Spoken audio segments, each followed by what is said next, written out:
بسم اللہ الرحمن الرحیم. مائی ڈیئرز، حضرت علی علیہ السلام کے بڑے خوبصورت فرامین ہیں. مولا پاک نے فرمایا زندگی کے ہر موڑ پر صلح کرنا سیکھو.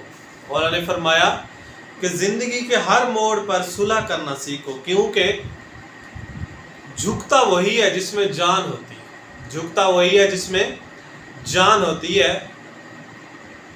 اگر اکڑنا تو مردے کی پہچان ہے. مردہ جو ہے وہ ختم ہو جاتا ہے، مر چکا ہوتا ہے، وہ اکڑا ہوا ہوتا ہے، وہ جھکتا نہیں ہے. جو جھکتا ہے وہ زندہ ہوتا ہے. اس لیے مولا علی علیہ السلام نے فرمایا کہ صلح کرنا سیکھو، لوگوں کے ساتھ کمپرومائز کرنا سیکھو. یہ نہیں ہے کہ آپ ضد کے اوپر، اپنی انا کے اوپر اڑے رہیں کہ ہم ٹھیک ہیں اور سارے غلط ہیں، بلکہ اپنے لیے، دوسروں کے لیے صلح کرنا سیکھو کہ اپنے دوسرے لوگوں کے مفاد میں، اپنے مفاد میں، اسلام کے، دنیا کے ہر چیز کو دیکھ کر ضد اور انا پرستی کو چھوڑ کر صلح کرنا سیکھیں.